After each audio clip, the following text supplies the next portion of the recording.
जय श्री कृष्णा दोस्तों, बीएसएनआर फैमिली में आपका स्वागत है। दोस्तों, भाद्र माह के शुक्ल पक्ष की एकादशी जिसका नाम परिवर्तनी एकादशी है, इस बार देखिए 2 दिन पड़ रही है।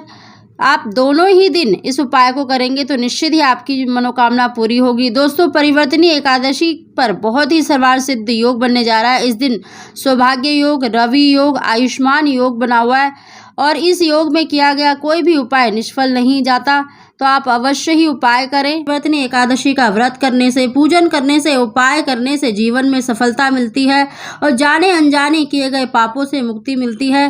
कहते हैं इस व्रत में अगर भगवान विष्णु और माता लक्ष्मी की पूजा की जाए तो निश्चित ही आपकी जो मनोकामना है वो अवश्य ही पूरी होती है।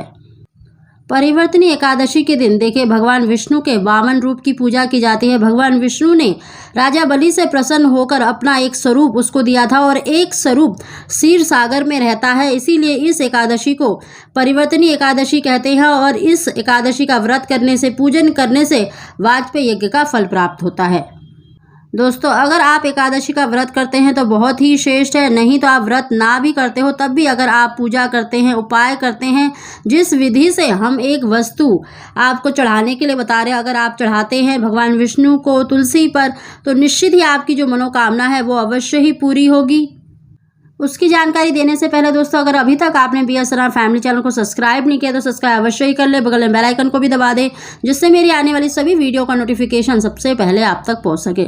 दोस्तों, अगर आप एकादशी का व्रत करते हैं तब भी और नहीं भी करते तब भी देखिए भगवान विष्णु के वामन स्वरूप को ध्यान में रखकर भगवान विष्णु के साथ माता लक्ष्मी का पूजन अवश्य करना चाहिए। इससे धन धान्य की प्राप्ति होती है, माता लक्ष्मी की कृपा प्राप्त होती है। साथ ही दोस्तों, इस दिन आपको 2 उपाय करने हैं, एक तो सुबह के समय करना है और दूसरा उपाय आपको संध्या के समय करना है। सर्व कामना पूर्ति उपाय है, इसको करने से निश्चित ही आपके द्वारा किए गए जाने अनजाने पापों से मुक्ति मिलती है और जो भी आपकी मनोकामना है वो शीघ्र ही पूरी होगी। सुबह के समय दोस्तों आपको देखिए भगवान विष्णु की और माता लक्ष्मी का पूजन अवश्य करना है। उनको स्नान कराएं और उनको पीला चंदन इस दिन अवश्य लगाएं, माता लक्ष्मी को कुमकुम अवश्य लगाएं और उनको पीले फूल अवश्य अर्पित करें। और इस दिन आपको देखिए भगवान विष्णु को और माता लक्ष्मी को 2 केले का भोग अवश्य लगाना है। आप उस पर कुमकुम से आप स्वास्तिक बना सकते हैं और माता लक्ष्मी का ध्यान करें, भगवान विष्णु का ध्यान करें और भगवान विष्णु के वामन स्वरूप का ध्यान करके उनको तुलसी रखकर आप अर्पित करें। और आपको देखिए धूप दीप जलाकर भगवान विष्णु के किसी भी मंत्र का, किसी भी पाठ का आप पाठ कर सकते हैं, माता लक्ष्मी के किसी भी मंत्र का जाप कर सकते हैं। दोस्तों, आप ओम नमो भगवते वासुदेवाय मंत्र का जाप अवश्य करें। साथ ही इस दिन देखिए आपको तुलसी का पूजन अवश्य करना है, तुलसी के आगे भी आपको धूप दीप जलाना है। दोस्तों, आपको तुलसी में एक वस्तु अवश्य दबानी चाहिए जिससे कि आपके ऊपर माता लक्ष्मी की पुत्र धन की प्राप्ति हो सके। दोस्तों, आपको इस दिन तुलसी पर जो धनिया होता है, साबुत धनिया, थोड़े से साबुत धनिया आपको तुलसी की मिट्टी में अवश्य दबा देना है। अपनी जो भी मनोकामना है, चाहे धन की है, चाहे पुत्र की है, चाहे संतान की है, जो भी आपकी मनोकामना है वह बोलकर आपको तुलसी की मिट्टी में दबा देना है और वहाँ पर धूप दीप जलाकर तुलसी को प्रणाम करें, उनका पूजन करें। दोस्तों, दूसरा उपाय आपको देखिए संध्या के समय करना है। आपको देखिए 2 दीपक तैयार करने हैं। एक दीपक आप घी का करें, अगर गाय का घी हो तो बहुत ही अच्छा है, नहीं तो कोई सा भी गाय का घी ले लें। और दूसरा दीपक आपको तिल के तेल का बनाना है, दोनों में बत्ती लगाएं। साथ ही दोस्तों, जो गाय का घी है उसमें आपको देखिए 2 इलायची डालनी है और उस दीपक को आपको तुलसी के नीचे जलाना है और दूसरा दीपक आपको पीपल के पेड़ के नीचे जलाना है।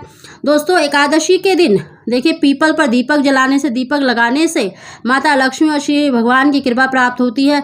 जिस भी कार्य में आपके बाधा आ रही है वो अवश्य ही दूर होती है और कहते हैं कि इस दिन दीपक जलाने से सर्व कामना पूर्ति के लिए जलाया जाता है। तो आप अपनी किसी भी मनोकामना के लिए अवश्य ही दीपक जलाएं और तुलसी के नीचे जो घी का दीपक है वो जलाना है और उसमें 2 इलायची अवश्य डालें। इससे माता लक्ष्मी भी प्रसन्न होती है और आपके घर में भगवान विष्णु के साथ माता लक्ष्मी का आगमन होता है। दोस्तों, जो 2 दीपक आपको जलाने हैं देखिए प्रदोष काल में ही जलाने हैं। प्रदोष काल माता लक्ष्मी का माना जाता है, यानी 6-7 बजे के करीब आपको ये दीपक जलाने हैं और जो केले आपने भगवान विष्णु को अर्पित करे थे उन केलों को आपको मतलब पूजा करने के बाद एकादशी के दिन ही या संध्या के समय या दोपहर के समय आपको ग्रहण कर लेना है। एक आप पति पत्नी ग्रहण कर ले और दूसरा आपको सह परिवार मतलब प्रसाद स्वरूप बांट देना है। इससे आपके ऊपर माता लक्ष्मी की और भगवान विष्णु की कृपा अवश्य ही प्राप्त होगी।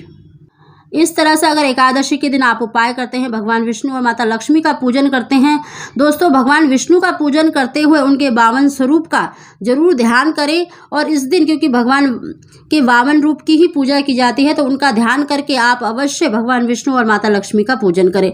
निश्चित ही आपकी जो भी परेशानी है उससे तो आपको मुक्ति अवश्य ही मिलेगी और साथ ही माता लक्ष्मी और भगवान विष्णु की कृपा आपको अवश्य ही मिलेगी। परिवर्तनी एकादशी के दिन देखिए हवन का बहुत अधिक महत्व माना जाता है, इसीलिए इस दिन पूजा करने से, पाठ पूजा करने से, उपाय करने से आपको वाजपेय यज्ञ की फल की प्राप्ति होती है। और इस दिन अगर आप कोई दान करना चाहते हैं तो हवन सामग्री से संबंधित जैसे कपूर है, घी है या सामग्री है, आप किसी भी मंदिर में दान करके आए, निश्चित ही आपकी जो मनोकामना है, जो भी इच्छा है वो अवश्य ही पूरी होगी। दोस्तों इस दिन ये उपाय अवश्य करें, निश्चित ही आपको लाभ मिलेगा।